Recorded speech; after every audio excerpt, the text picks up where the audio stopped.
Hi everyone, I hope you're doing well. It's Ren here, and in this video I'm going to be talking about signs that you are an NI dominant, at least signs that you may very well be an NI dominant.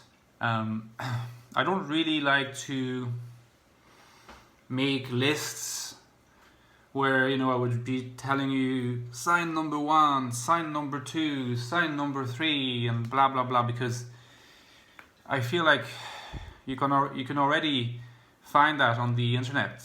You can find that on YouTube or Google, whatever. So again, I'm going to be speaking more intuitively and from my INFJ experience, okay? And of course, I've done a bit of thinking prior to making this video about the topic.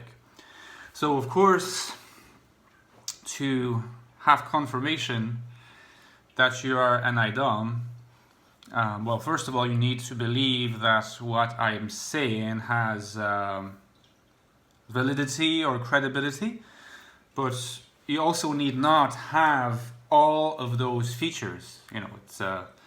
If you have some of those features, that may be enough. If you have none of those features, you're probably not an IDOM. If you have only a third, you're probably not an IDOM, or maybe not. If you have 2/3, that might point to you being NI dominant. Keeping in mind that NI dominant people are only about 3% of the population, so it's a pretty rare dominant function to have. NI is, it's by far the rarest. I think I kind of internally calculated that the second rarest might be TI at 8% or something, if you add up ISTP and INTP. NI DOM is 3% if you add up INTJ and INFJ. So it's a very rare function. Here are signs that you might well be NI DOM, in my opinion. So obviously, a telltale sign is when you have a bit of a stare, okay? So that has been covered. If you have a bit of a stare, it looks like it's kind of, it looks into the distance, but it's also here. It's not completely distracted, but it's kind of hard to pinpoint what it is just to gaze. Well, that might well be a sign that you're an IDOM. Another sign that you might be an NI-DOM, I think, is if when you explain something, or when you make a theory about something, or when you express an opinion, or you try to give examples, it's not your first reaction to use examples from the past. This is something that I've noticed in a lot of NI dominants and in myself. This comes from the fact that we are not proficient SI users, but we don't often illustrate things by making reference to our past. Of course, that doesn't mean that we never talk about our past. Of course we do, but this is not our default thing when we make explanations, or it's far from our default thing. It's almost our default to not do it, unless we are brought into doing it by a third party, or just the person that we are talking to. And you notice that it's very, very different in the case of an INFP, because an INFP, via any SI particularly, of course FI, will constantly make references to the past to illustrate what they mean. Because what they have experienced up until now is very, very much a part of their identity and how they live their identity. For INFJs, it's also part of our identity, but that's not very much, or INTJs, by the way, what they're focused on. They tend to be focused on the present and the future. So for an NI-DOM, oftentimes the illustration will be deprived of a reference to the past. Now, a third sign might be that you have a bad memory of names. Sorry about that. If you have a bad memory of names, it doesn't mean that you have a bad memory. It just means that your brain is not wired towards paying attention to the details of a person's name. You'll be focused on other things about the person, things that are more intuitive about the person, things that cannot be put into words necessarily.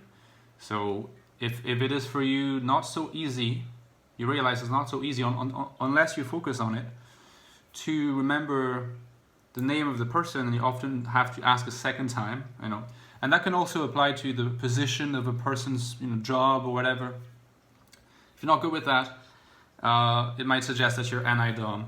If you're excellent at that, it might suggest that you're SI-DOM, by the way, so ISFJ or ISTJ. Oftentimes ISFJs and ISTJs are amazing at remembering these things. Not so much INFJs. So another sign that you might be NI-DOM is if you tend to go on tangents when you talk about something, but not in the NE fashion and any DOM fashion of sort of going on tangents and then moving from one tangent to the next in this sort of like extended spiderweb fashion. I find that in the case of the NI DOM, the topic at hand remains there in the middle, and an NI DOM will, unless they're very tired, they will remember what it is that they're focused on. But they will go on tangents. But if I had to figuratively illustrate the form of the tangents, instead of being like an extended spider web, it's almost like more of a circular kind of tangents, and sometimes the tangents can get further and further from the central points, from the center. So you go on tangents, but eventually it always kind of tends to circle back. And in fact, another sign that you're an NI-DOM is that a lot of your ideas and a lot of your original ideas, because NI-DOMs tend to come up with a lot of ideas, they tend to be connected to one thing and to deviate from it as in a circle, and they circle back at the back of your consciousness when you've stopped thinking about it for a while, and they come back and you focus on it, and it's almost like you never really have to be afraid of forgetting about an idea that's really important, because NI will have synthesized it as important unconsciously already, so it'll keep coming back. There will be a recurrence. And in fact, I think this is very connected to the theory in Nietzsche of the eternal recurrence of the same. I'm not going to go into this metaphysical position of Nietzsche, but keep in mind, Nietzsche is an INTJ, NI-DOM, at least that's the commonly accepted position on this type, and he talks about eternal recurrence. Every NI philosopher has had a thought about something that happens, déjà vu, about a feeling of oneness, everything belonging in the same sort of principle. And the reason why NI-DOMs tend to have this, when they put it on paper, they tend to have this vision of the belonging in the oneness of a principle, is because their pattern of cognition and of ideation and of deviating into tangents from the initial ideation is circular. So it's like you see the one, it's like a circle. It's always part of the same thing, and the deviation is always coming back to an initial insight. You have an individual insight as an NI-DOM, and your further insights will connect to it circularly. And if you take the NI-DOMness in itself as the originary sort of producer of the insights, everything tends to come back to NI. So it creates a sense when you are, and this is another sign, when you are healthy and when you are comfortable, when you're not stressed, when you feel like life is on your side in a way. What tends to happen is that you feel like almost as if you were floating through life, right? And as if you were in a flow state. The flow state, you might have heard that before. Almost like your existence was flowing forward, and it was moving according to itself, and you didn't really have to do anything. You didn't really have to make a decision or exert your will on purpose. You just let things make you proceed forward, because this is like the sort of work of NI at the back of your consciousness, propelling you forward at its own pace, along waves that are comfortable. And this is really very much a feeling that can almost express itself in this physical way. And it's connected to another sign that you might be an NI-DOM, which is that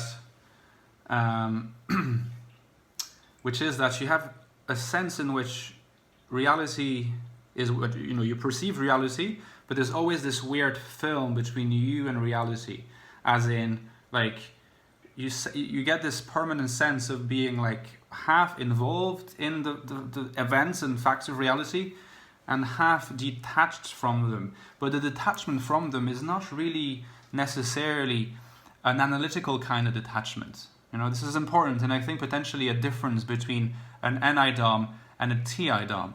You know, because I think, I could be wrong on this because I'm not a TI Dom, but I think that a TI Dom is more likely to be detached analytically and to constantly sort of be processing information and trying to make sense of it rationally. An NI Dom is not necessarily going to do that. They will process the information in a more contemplative state. Oftentimes they won't even realize that they don't even realize that they're detached, but they are. And often if they see a video of themselves just like witnessing a situation or talking, they see that there is a form of detachment somewhere, contemplative detachment, but they don't necessarily realize it when they're, you know, in action. Another sign that you might be an NI Dom is that when you have an original idea and you feel like you have an original idea or insight, initially it's very hard to formulate it, and you have to make a lot of effort to put it into words. And this is because a lot of your ideas and insights, they're sort of symbolic, and when you're trying to resolve a problem, you'll notice that oftentimes you see, like, you know, for me sometimes it's like geometrical figures or just abstract things that sort of interlock together, and like I'm like, oh, okay, so I've solved this problem, and now how do I express it in like human terms, ordinary language terms? And so there is this effort, and oftentimes it means that if you're put on the spot to explain something about your ideas, you might come across like you don't really master your ideas, because although you know, it's like it's at the tip of your tongue, you know, like you know what you want to say, but then the words don't come out because what's inside your mind initially does not take form in words. And it's only by having previously practiced to how to put into words what your insights are initially in symbolic sort of forms. It's only by dint of practicing, maybe putting it on paper or trying to make sense of it by yourself, that then you're able to explain it to people. So it's not as spontaneous as for example, what an NI Dom would sort of produce. For example, an ENTP, who's a TI user and an NI dominant, often they have a mental agility that is very incredible, and they're able to adapt their thoughts to linguistic expression very quickly. Not the case with an NI Dom.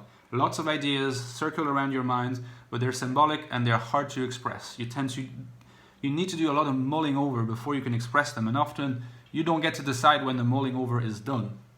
It takes place in an aha moment, and this is yet another sign that you might be an NI Dom, is when you get the impression that a lot of your ideas and resolutions of ideas or problems or paradoxes, they sort of come by surprise. You don't really expect them, and you're like, sometimes you don't even really notice that they happened, and then you're like, but how come I'm writing this as if I had really just solved it, but I don't remember solving it? And that's because you did it unconsciously. So sometimes it's an aha moment, a eureka moment, and you're like, yes.